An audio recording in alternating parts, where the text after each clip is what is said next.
Bonjour à vous. Par cause de soi, j'entends ce dont l'essence enveloppe l'existence. C'est par ces mots que Spinoza commence son éthique. Et à vrai dire, ces mots sont à ce point obscurs que celui qui les découvre pour la première fois est forcément saisi d'effroi par l'ampleur de la tâche qui l'attend. Lire l'éthique, c'est une épreuve et même un défi. L'un de ces défis dont on n'est jamais vraiment sûr d'en venir à bout. Et de fait, cela peut prendre des années pour le finir et surtout pour le comprendre. D'une certaine manière, c'est un livre qui ouvre une porte, plusieurs portes même, et qui les referme aussitôt sur celui et celle qui n'aura pas le courage de persévérer. C'est un livre qui choisit ses lecteurs et qui n'offre ses trésors parce que bel et bien parler de trésors qu'à la fin, c'est-à-dire à ceux qui auront su le mériter. Pourtant, c'est aussi un livre qu'une fois qu'on a passé le seuil et qu'on est entré dans sa compréhension, ne le lâche pas, et vers lequel on revient régulièrement comme vers un ami. Une fois qu'on le comprend, il nous comprend en retour. Il nous fait beaucoup de bien. Je me revois moi-même et trouver dans l'éthique des explications à mon malheur et du réconfort pour soulager ma peine. Spinoza, c'est un vieil ami. Vous savez, je vais vous dire quelque chose. Dans la vie des amis vivants et aussi, on a des amis morts. Moi, j'ai choisi un ami qui est mort il y a 400 ans. Il s'appelle Baruch Spinoza. À travers l'histoire de ma vie. Ça, c'est entre guillemets. En l'éthique, que rien nous arrive, qu'il n'y a aucune négativité dans la nature et qu'il faut toujours voir les choses sous le regard plus haut de la nécessité. L'éthique, c'est un guide, un plan géométriquement parfait, une carte efficace et précise pour mener sa vie. Mais alors, comment entrer dans cette œuvre? C'est difficile. Quand on la voit encore de l'extérieur, il faut garder à l'esprit que l'éthique, c'est d'abord le projet d'une vie. Celle de Spinoza lui-même, il le rédigea sur une période de plusieurs années, puisque celle-ci interviendra juste après sa mort. En réalité, l'éthique correspond à l'aboutissement d'une démarche. L'origine, il y a d'abord un autre livre, inachevé celui-là, intitulé Traité de la réforme de l'entendement, dans lequel Spinoza se posait simplement la question de savoir comment et en vue de quel bien il devait mener sa vie. Et il énumère alors tous les biens qu'on peut posséder, comme les honneurs, la jouissance et l'argent, et admet tout de suite qu'à l'image de tous les autres hommes, il n'a aucune envie de renoncer. Ce serait une grande erreur, car il est tout à fait possible de les perdre. Il observe que c'est juste des biens.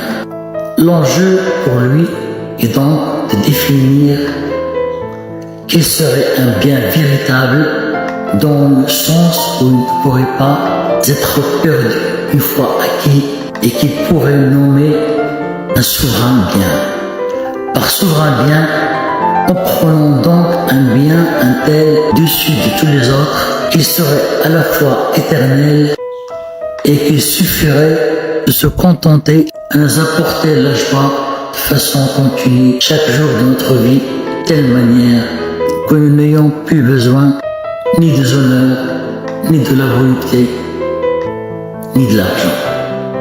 Mais qu'est-ce que bien peut remplacer cela? Concrètement, et qui pourrait renoncer au confort et au plaisir de l'amour et à la gloire, même s'ils sont vains et futiles. D'une certaine manière, on pourrait se dire à bon droit que Spinoza nous demande beaucoup trop. Mais peut-être même, il ne s'agit là d'un beau discours d'un philosophe et de rien de plus.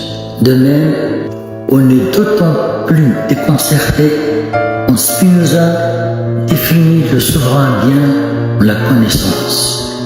Et en effet, on est surpris, car on peut s'empêcher de se demander très concrètement comment la connaissance pourrait contrebalancer tous les autres biens.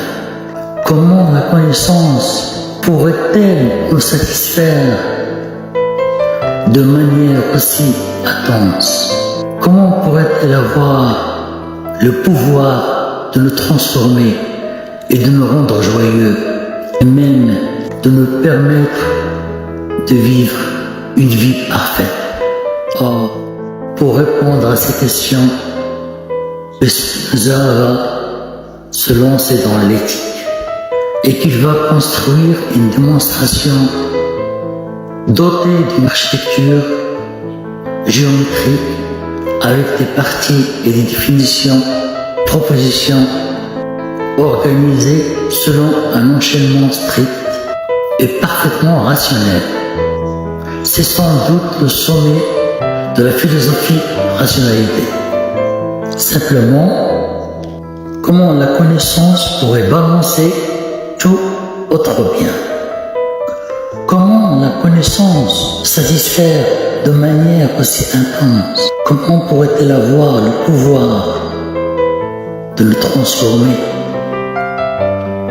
et de nous rendre joyeux, et même de nous permettre de vivre une vie parfaite? C'est précisément pour répondre à ces questions que Spinoza va se lancer dans l'éthique et qu'il va construire une démonstration dotée d'une architecture géométrique et le tout organisé selon un enchaînement strict et parfaitement rationnel.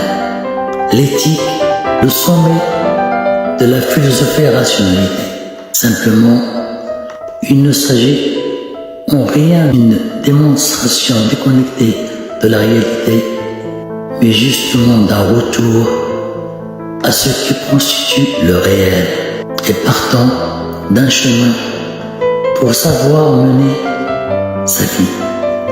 C'est d'ailleurs pourquoi cela s'appelle éthique. Comprenons bien, l'éthique, ce n'est pas la même chose que la morale.